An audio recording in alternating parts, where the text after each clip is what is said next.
our strength and our real focus is a great story. And so it's not just the story, of course, it's the delivery mechanism for the story and all the technology that allows you to experience it. The interactive conversation system, the biggest thing we were trying to go for in this game was taking away that continual pause. And we are achieving, basically we do have like a real-time conversation, and that's really the key, is that it's a real-time conversation that you're inputting into. Telling a good story in a game goes far beyond the writing. It involves all elements of the package working together. You want the gameplay, you want the graphics, you want the writing. It all has to meld together. It's all about creating emotional bonds and ties between you as a player and the characters that are in the game. And we've done that through really focusing on every last detail. Like the team has left no stone unturned trying to pursue this, the pinnacle of characters, of making incredibly realistic characters that allow you to feel immersed in a storyline. The storyline is epic as well. Basically it's a path throughout the whole, you get to explore the entire galaxy. So it's a grand tale. You're the tip of the spear of humanity on the galactic stage, and the characters you're interacting with are just as grand in their own right. Working with Casey and Preston and some of the other leads, we come up with the overall story for Mass Effect. We get an idea of what kind of things we want to focus on, what elements we want in our science fiction IP, and then I would go away and come up with a very broad sort of short version of the story and bring it back, and then we would sort of iterate on that until we came up with something we're all happy with. You know, we can't talk about Mass Effect and not talk about the digital actors and the conversations. I mean, the digital actors are truly incredible, just really the most lifelike characters we've ever had in a game, and you know, almost anyone else in that.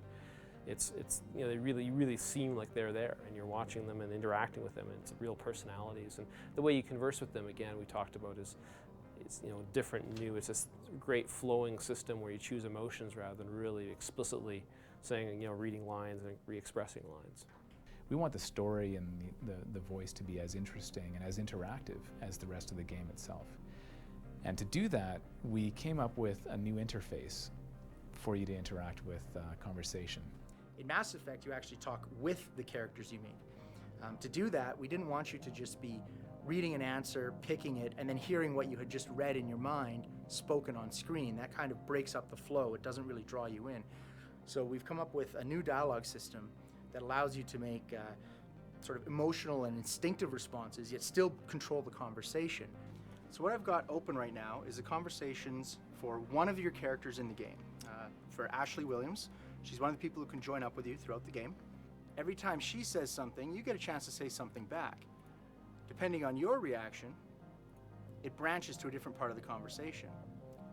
So as you can see, we quickly, as we add more and more options, get quite a mess of dialogue here. There's pages and pages and pages of this stuff. Eden Prime is one of our oldest and most successful colonies. The other interesting thing about Mass Effect that we've done that has sort of pushed us to a whole level, the entire game is fully voiceovered. We've done a lot of voiceover games in the past, but we've never actually had the player speak as well. I won't be moved by sympathy, no matter who you bring into this confrontation. On the one hand, you're watching a science fiction movie. You can actually, with half of your brain, sit back and really enjoy a beautiful looking science fiction movie. But at the same time, you know, in an interactive sense, you realize that you're in control of that character the whole time. Generally, every project tries to push story-based gameplay, which is how do we tell a really good story, you know, in and amongst the gameplay. And for Mass Effect, we're really trying to push the cinematic aspect. We're trying to push real-time conversation. Our group is responsible for conversations and cutscenes within the game that focus on the story and bringing out the visual context of the story. And what we do with conversations is we begin with an outline of the conversation that has all the dialogue and the VO. And within this dialogue, we work with the writers to get across what the objective of the conversation is, what type of motivations the character have, and basically what we want to get across in the story. If you go back as far as Baldur's Gate 2, that game had a very book-like narrative to it. However, what we're trying to achieve in Mass Effect is more of a cinematic narrative. So the need for digital acting has sort of increased like exponentially on this project.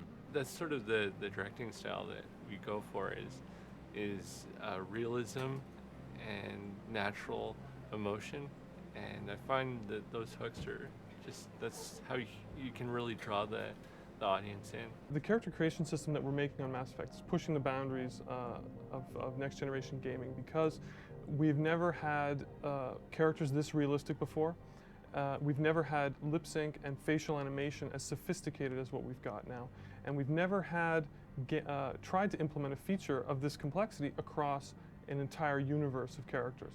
We've got literally thousands of characters that have to have performances better than we've ever had before in a game. As generation and generation of games progresses, what we want to do, and as players become more sophisticated, we want them to see the characters becoming angry, see them becoming nervous.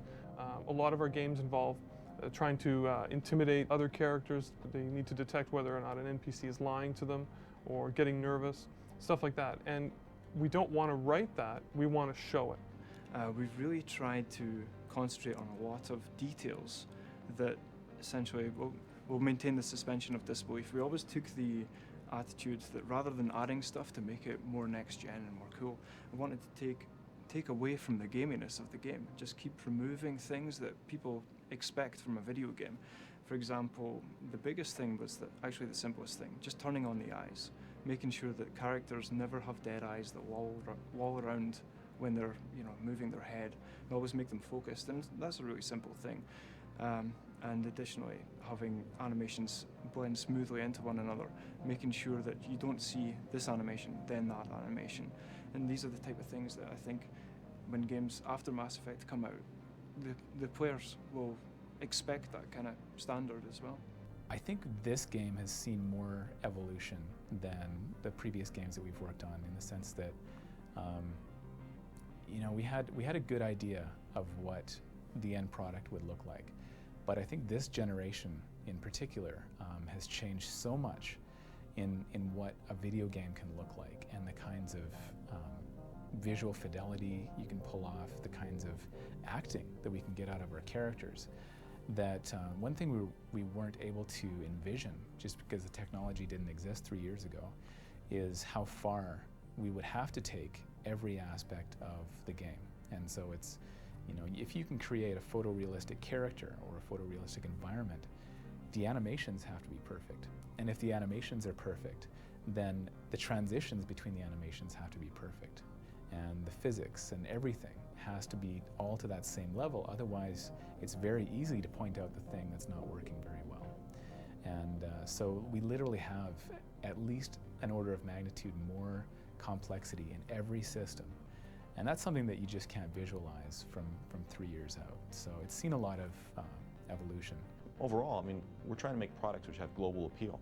So when we make our games with great story and character, that's a concept that appeals to almost everybody. If you can convey emotion, if you can make someone believe they're talking to a real person, if you can make them care about the people that are in the game that they're talking to, that's a universal concept.